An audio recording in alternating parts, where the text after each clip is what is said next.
तीसरा प्रश्न, भगवान यह शिकायत मत समझना, आपकी एक जिंदा दिल भक्त की प्रेम पुकार है। आपसे दूर रहकर दिल पर क्या गुजरती है वह आप ही समझ सकेंगे। दिल की बात लबों पर लाकर अब तक हम दुख सहते हैं। हमने सुना था इस बस्ती में दिल वाले भी रहते हैं। एक हमें आवारा कहना कोई बड़ा इल्जाम नहीं। दुनिया वाले दिल वालों को और बहुत कुछ कहते हैं। बीत गया सावन का महीना, मौसम ने नजरें बदली, लेकिन इन प्यासी आंखों से अब तक आंसू बहते हैं। जिनके खातिर शहर भी छोड़ा, जिनके लिए बदनाम हुए, आज वही हमसे बेगाने बेगाने से रहते हैं। राधा मोहम्मद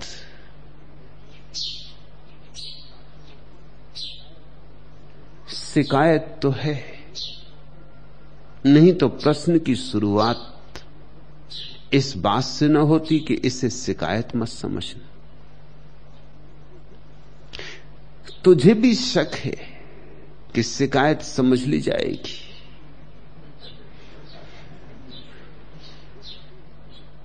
जब तू ही समझ गई तो मैं न समझ पाऊंगा। जो तुझसे कह गया वही मुझसे भी कह गया। पुरानी कहानी सुन। राधा मोहम्मद, जब प्रश्न की शुरुआत ही ऐसी हो कि इसे शिकायत मत समझना, तो तेरे अचेतन में भी ये बात साफ है कि शिकायत है और शिकायत समझी जाएगी। है तो समझी ही जाएगी। और तेरे प्रश्न में ही शिकायत नहीं, तेरे चेहरे पे लिखी, तेरी आंखों में लिखी। और ऐसा भी नहीं है कि शिकायत अस्वाभाविक है, स्वाभाविक है। राधा मोहम्मद वर्ष भर आश्रम में रही। अब मैं जानता हूं एक बार आश्रम में रह जाना और अब उसे आश्रम के बाहर रहना पड़ रहा है, तो उसके कष्ट का भी मुझे अनुभव है। मैं जानता हूं ये पीड़ापूर्ण है। और सब छोड़कर राधा मोहम्मद आई आश्रम में। उसके पति की बड़ी नौकरी है, कृष्ण मोहम्मद की बड़ी नौकरी थी। एयर इंडिया में बड़े पद पर थे। इटली में एयर इंडिया में बड़े अफसर थे। सब छोड़ छाड़ के आश्रम के हिस्से हो गए। बड़ा त्याग था, बड़ी हिम्मत की थी। इस दृष्टि से भी त्याग था कि बड़ा पद छोड़ा, अच्छी नौकरी छोड़ी, काफी सुख सुविधा से रहे, वो सब छोड़ा। बड़े बंगले छोड़े, यहां एक छोटे से कमरे में 2 बच्चे, पति पत्नी। इतना ही नहीं, मुसलमान परिवार से आते हैं, मुसलमान होके भी हिम्मत जुटाई, जो कि जरा कठिन काम है। क्योंकि कोई मुसलमान उनके घेरे से बाहर हो जाए तो महाशत्रु हो जाते। तो सब तरह की बदनामी सही, सब तरह की मुसीबतें सही, मुसलमानों की धमकियां सही। कृष्ण मोहम्मद, राधा मोहम्मद को पत्र पे पत्र आते रहे धमकियों के कि हम जान से मार डालेंगे, तुमने दगा किया, तुमने धोखा किया, तुमने इस्लाम के साथ बगावत की। तो और भी कठिन था। फिर साल भर मेरे पास रहना और फिर साल भर के बाद बाहर जाना और बाहर रहना कठिन तो है। शिकायत स्वाभाविक है, लेकिन राधा बाहर जाना पड़ा है तुम्हें अपने ही कारण। इसलिए शिकायत किसी और से मत करना, शिकायत करना तो अपने भीतर अपनी ही जिम्मेवारी से करना। धन छोड़ना आसान, समाज छोड़ना आसान, अहंकार छोड़ना सबसे कठिन। साल भर सब तरह की कोशिश की यहां कि तुम दोनों का अहंकार छूट जाए, मगर वो न छूटा। जिस काम में लगाया उसी काम में अहंकार बाधा आया। यह तो एक कम्यून है। यहां अगर अहंकारी इकट्ठे हो गए तो यह बिखर जाएगी। यहां तो समर्पित लोग चाहिए जो अहंकार को बिल्कुल ही छोड़ दें, जो इस परिवार के साथ बिल्कुल एक हो जाएं, तादात्म्य कर लें। और ऐसा भी नहीं है राधा कि तेरा या कृष्ण मोहम्मद का समर्पण मेरे प्रति कम है। मेरे प्रति तुम्हारा समर्पण पूरा है और मेरे प्रति तुम्हारे मन में कोई अहंकार का भाव नहीं। लेकिन इस कम्यून में, इस आश्रम में, इस परिवार में सिर्फ मेरे प्रति तुम्हारा समर्पण हो तो पर्याप्त नहीं होगा। आश्रम में अब कोई 400 लोग हैं। अगर तुम्हारा समर्पण सिर्फ मेरे प्रति है और बाकी 400 लोगों के प्रति नहीं तो अड़चन आएगी। क्योंकि मुझसे तो कामधाम का नाता क्या है। सुबह मुझे सुन लिया, सांझ कभी मेरे पास आके बैठ गए, ये तो सरल बात है। लेकिन 24 घंटे तो उन 400 लोगों से तुम्हें संबंध बनाने होंगे। अगर वहां अहंकार रहा तो हर जगह अड़चन आएगी, हर एक से विरोध होगा, हर एक से अड़चन होगी, हर एक से झंझट होगी। साल भर जब सब तरफ से ये मेरी समझ में आ गया कि तुम्हें कठिन है अभी अस्मिता को छोड़ना, तो तुम्हें बाहर भेजा, बाहर जानकर भेजा है। इसलिए नहीं भेजा है बाहर कि मैं चाहता हूं कि तुम बाहर ही रहो, बाहर जान के भेजा है कि बाहर थोड़ी तकलीफ उठाओ, पीड़ा सहो,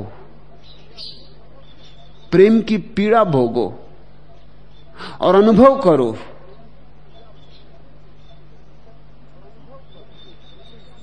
कि आश्रम के भीतर जीना, इस ऊर्जा के क्षेत्र में जीना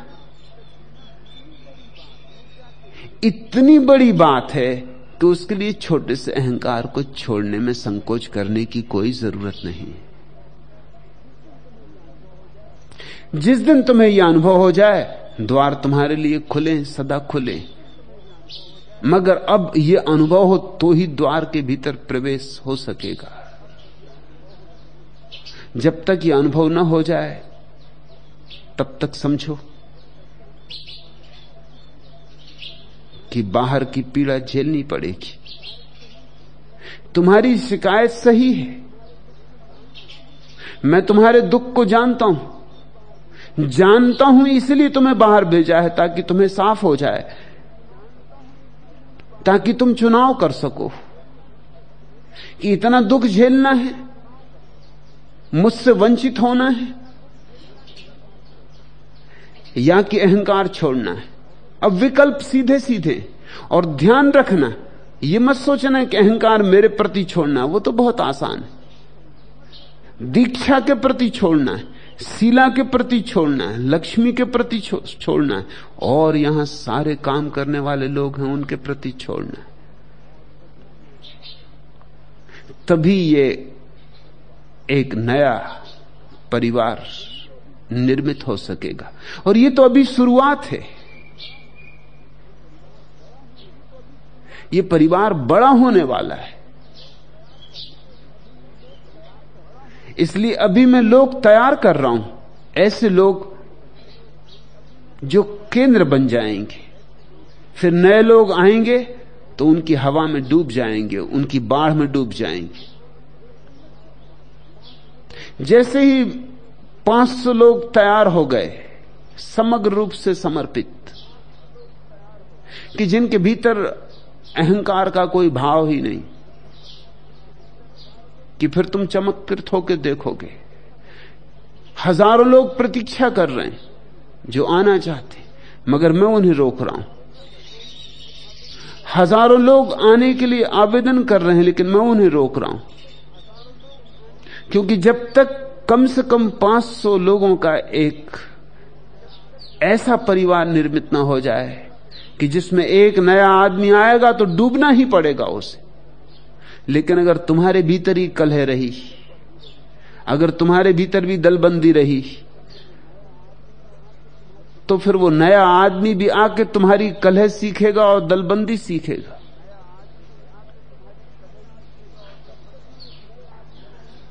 तब तक मैं उस नए आदमी को नहीं आने दूंगा, क्योंकि उसके जीवन को रूपांतरित कर सकूं तो ही उसे बुलाना ठीक है।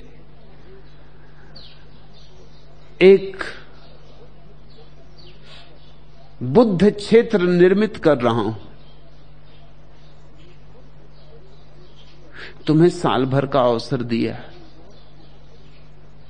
तुम्हें बहुत कामों में बदला है, एक काम से दूसरे काम, दूसरे से तीसरे काम, लेकिन सब जगह वही अड़चन आ जाती, क्योंकि अड़चन तो तुम्हारे भीतर है, काम में नहीं।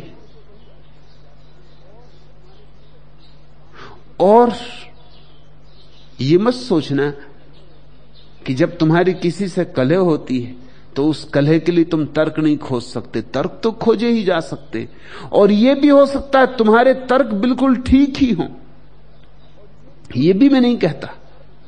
लेकिन समर्पण का अर्थ ही फिर तो प्रयोजन तो है कि तुम समर्पण सीखो। तो मैं ये भी नहीं कहता कि राधा को या कृष्ण मोहम्मद को अड़चन न होती होगी, अड़चन होती होगी। अड़चन सुनियोजित है।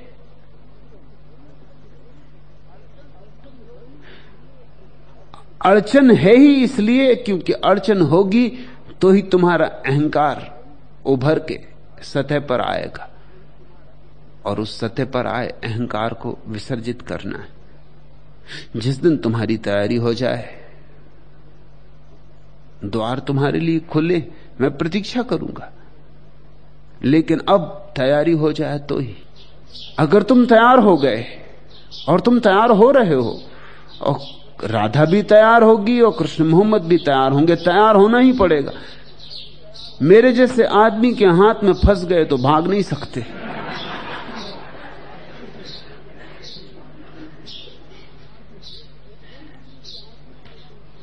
मैं दो कौड़ी के आदमियों को तो फंसाता ही नहीं, उनको तो जाल में लेता ही नहीं। लेता ही हूं मूल्यवान हीरों को, मगर फिर हीरों पर जब काट छांट करनी होती तो पीड़ा भी होती। और जितना बहुमूल्य हीरा होता है उतनी ही उस पर काट छांट करनी पड़ती, उतनी ही छेनी चलती। तुम्हें पता है कोहिनूर हीरा जब मिला था तो उसका वजन जितना आज है उससे 3 गुना ज्यादा था। बाकी वजन क्या हुआ? 2/3 वजन कहां गया? काट छांट में चला गया। लेकिन जितना कटा उतना बहुमूल्य होता गया, जितना निखारा गया, जितना साफ किया गया उतना कीमती होता गया। 3 गुना वजन था, उसकी कोई कीमत ना थी, आज 1/3 वजन है। आज दुनिया में सबसे बहुमूल्य हीरा है। तो जिन पे मेरी नजर है उनको तो बहुत काटूंगा, बहुत छांटूंगा। और राधा, तुझ पे मेरी नजर है। छोटी मोटी बातें छोड़ो, और अहंकार से छोटी कोई और बात नहीं। द्वार खुले, तुम्हें बाहर सदा के लिए नहीं कर दिया गया है, सिर्फ एक अवसर दिया गया कि अब तुम बाहर और भीतर का भेद देख लो, ताकि तुम्हें स्पष्ट हो जाए कि क्या चुनना है। अगर अहंकार चुनना है तो बाहर ही रहना होगा। फिर शिकायत मत करना, शिकायत मुझसे मत करना, फिर शिकायत अपने अहंकार से करना। और अगर तुम्हें भीतर रहना हो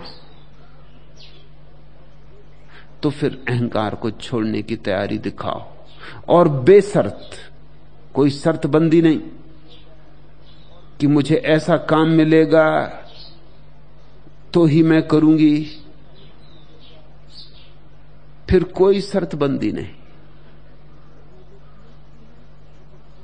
यहां जो पीएचडी हैं वो बाथरूम साफ कर रहे हैं, तुम कभी सोच भी ना सकोगे कि यह आदमी यूनिवर्सिटी में बड़े ओहदे पर था,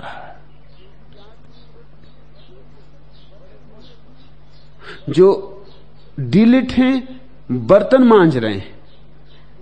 तुम कभी सोच ही ना सकोगे कि किसी विश्वविद्यालय के किसी विभाग में अध्यक्ष था या डीन था।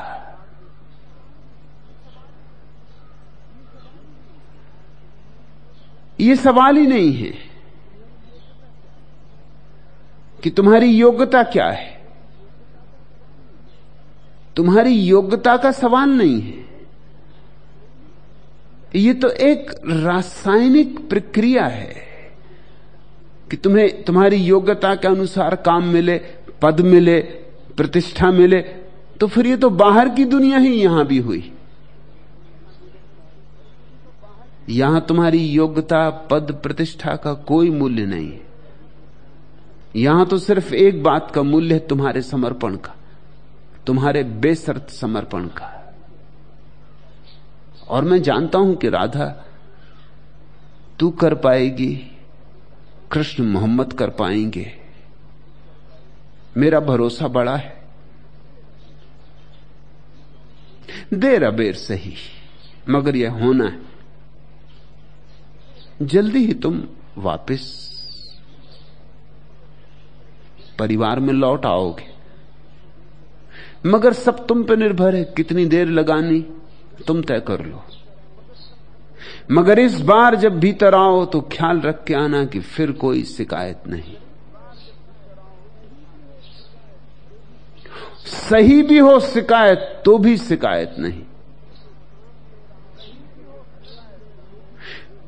तुमसे जो काम ले रहा हो वो गलत भी हो तो भी सवाल नहीं, उसकी गलती की फिक्र मैं करूंगा। हो सकता है मैंने उसे सूचना ही दी हो कि तुम्हारे साथ गलत व्यवहार करे,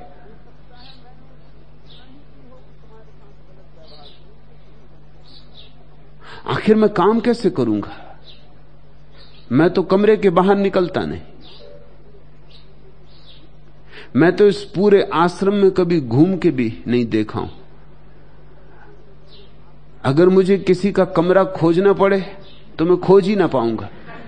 मुझे यह भी पक्का नहीं कौन कहां रहता है, कितने लोग रहते हैं आश्रम के भीतर।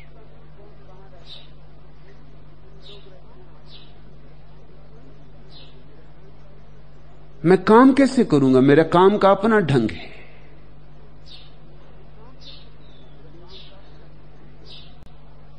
लोगों के द्वारा मैं काम ले रहा हूं तो ही काम बड़ा हो सकता है। काम इतना बड़ा है कि अगर मैं ही उसे करने चलूंगा सीधा सीधा तो बस 10-5 लोगों की जिंदगी को बदल पाऊंगा। इरादा है लाखों लोगों की जिंदगी को बदलने का, और इसलिए काम की व्यवस्था अभी से ऐसी है कि मैं सीधा काम करता ही नहीं, मैं काम ले रहा हूं और मुझे वाहन मिलते जा रहे हैं जो काम को कर सकेंगे, जो कर रहे, ठीक काम कर रहे। राधा तू भी वाहन बन सकती है, मगर तेरी शर्तबंदी दिक्कत दे रही। तेरा तर्क कठिनाई बन रहा है। पढ़ी लिखी है, ओहदों पर रही है, प्रतिष्ठित रही है, कई भाषाओं की जानकार है, सब मुझे पता है। तेरा बहुत उपयोग है और उसे तुझे कई बार लगता भी होगा कि मेरा कोई उपयोग क्यों नहीं किया जा रहा। जब पहली बार तू इटली से यहां आई थी तो मैंने सोचा ही ये था कि थोड़े दिन में तू पक जाए तो तेरा बड़ा उपयोग है, क्योंकि यहां इतनी भाषाएं एक साथ जानने वाला कोई व्यक्ति नहीं।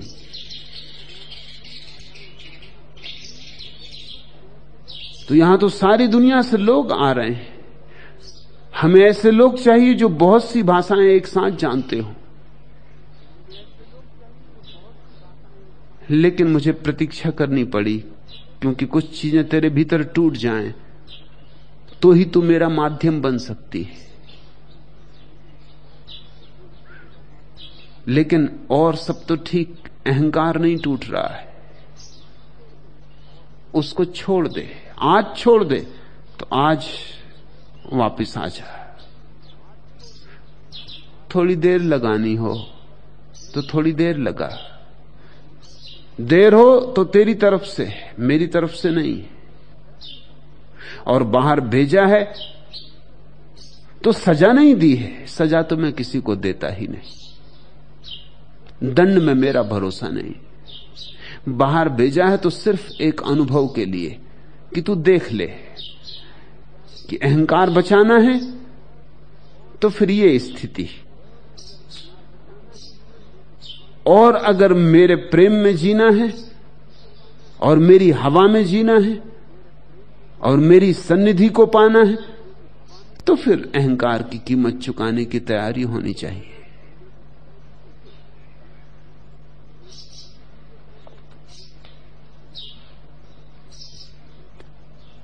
अकल समर्पण बेशर्त होता है। बेशर्त हो जाओ राधा, होशियारियां छोड़ो। मेरे साथ होशियारी से संबंध नहीं बनेगा, और मुझसे बन भी गया तो संग से ना बनेगा, और संग से ना बना तो मुझसे भी टूटने लगेगा। जोड़ मुश्किल हो जाएगा।